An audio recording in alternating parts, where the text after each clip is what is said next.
politics and prose. Oh, is this going to be political grievances, but it's done poetically? Today, I am excited to introduce Hey, it's always a nerdy little bagel princess who's like, I must give over the microphone to the higher ontological status, the black woman with the short lesbian haircut, because I am not worthy. I've given up my space, and my space has become her space. Yamada Taylor. I want to bring her up so she can properly put me in my place beneath her. We'll be discussing her book, Race for Profit, How Banks and the Real Estate Industry. Craig Harlow, $5. The only liberation I need is from the dead self. Also, you should debate one of these 1488 types. I think I'd be good at it. Every time you say her name, I get a new voodoo doll. Undermined black home ownership. Listed as a fine... No, dude. What undermines black home ownership, like, or let's say even at a larger scale, a sustainable community is the behavior.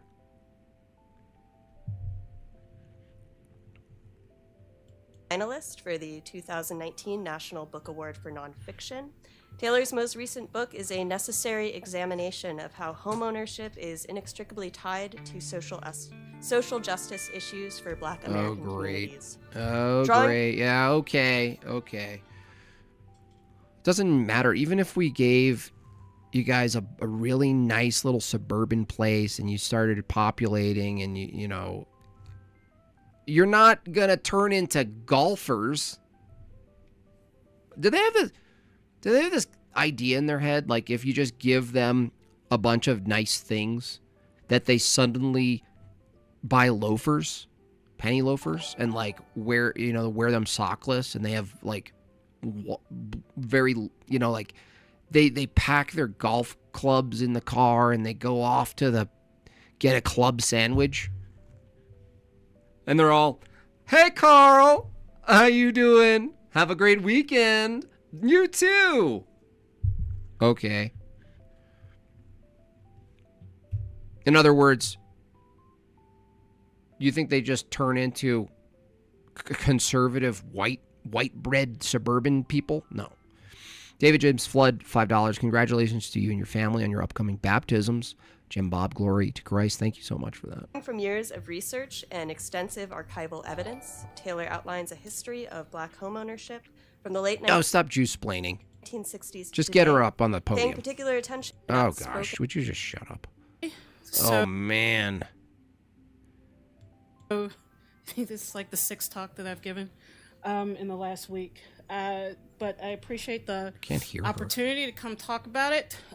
So it's a difficult book to kind of just pick things out of. So I'm gonna try to give a narrative arc of the contents and the kind of main points of emphasis for me in the book, and then Thomas Fitzpatrick says, "Wow, Jim. Wow, what?" Hopefully that will open up some discussion. I actually don't mind if people make comments. I don't proclaim to be the unending fountain of all knowledge. Who would think that? Why is that a qualifier that anyone needs to say? By the way, I don't claim to be the uncreated fountain of all knowledge. Am I right? And so... Wait, how do you know she's a lesbian? Let me just get started and see where we end up. Okay. Yeah, let's see where we end up. I think I know where we're going to end up. Are you going to sing? Please start with a song. Poor unfortunate souls. Last July, in a now typical spasm of racist vitriol. Oh, here we go. Here we go. Creative, editorialized, sensationalized poetry. Vitriol, undertones. Here we go. Add the beat. Okay, here we go. From the top. Donald Trump described the city of Baltimore as a, quote, rat and rodent infested mess that, quote, no human being would want to live in. It was cruel and thinly veiled code in both disparate hardship and black working class communities of that city. In doing so, it also conveyed a fatalistic disregard for those conditions, while expressing a decided lack of ambition to actually attend to something as serious. Someone's gotta fix my life. Despite Trump's rhetoric, rat infestation in black poor and working class communities is not evidence of African American indifference to conditions in their neighborhoods. But rats have always been markers of substandard housing that thrives in the enclosure. Whatever, you guys, your culture sucks.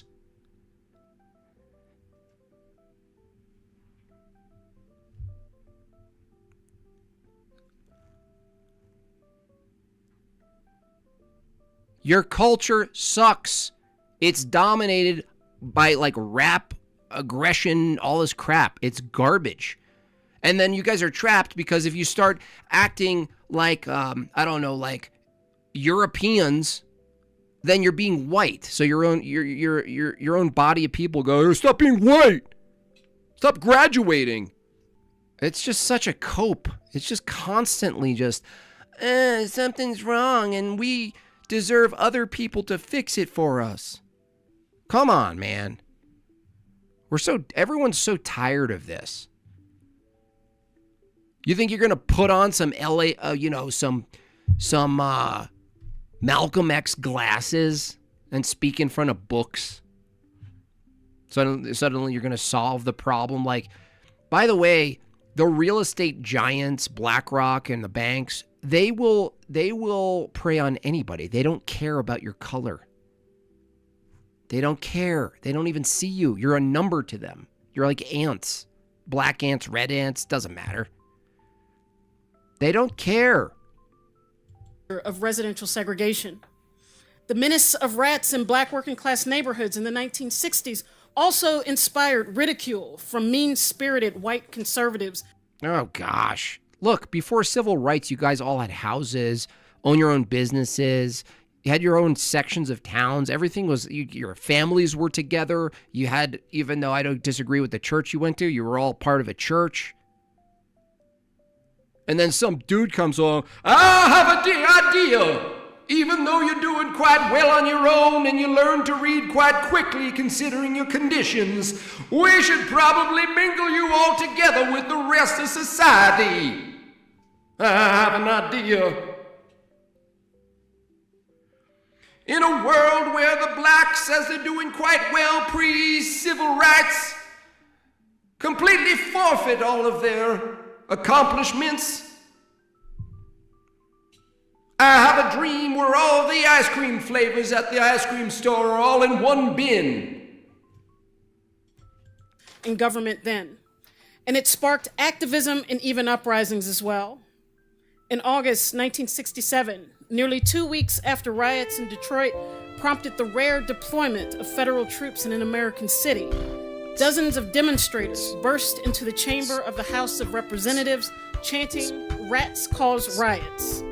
Days earlier, Congress had rejected a 2-year, $40 million bill to exterminate rats in inner cities across the United States.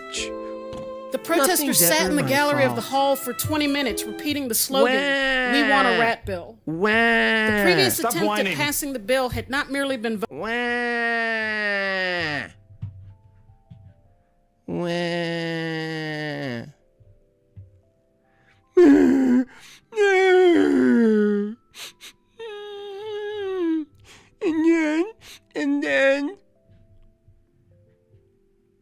And then this happened, and then more stuff happened, and we need free. I need a mansion. Give me a mansion. voted down, but also had been ridiculed in the process. Oh, it's just a giant wine fest.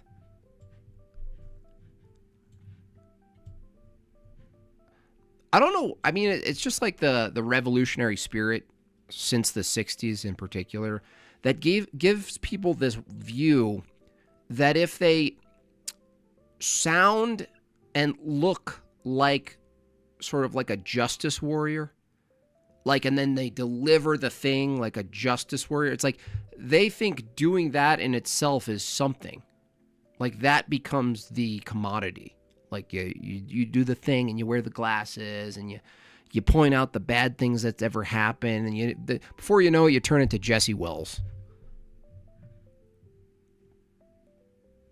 Before you know it, you're on the edge of a cliff in Ireland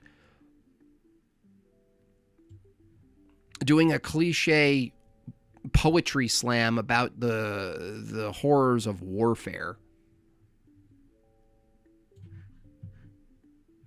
I can't even look at the rest of it. I mean, you have no solutions, lady.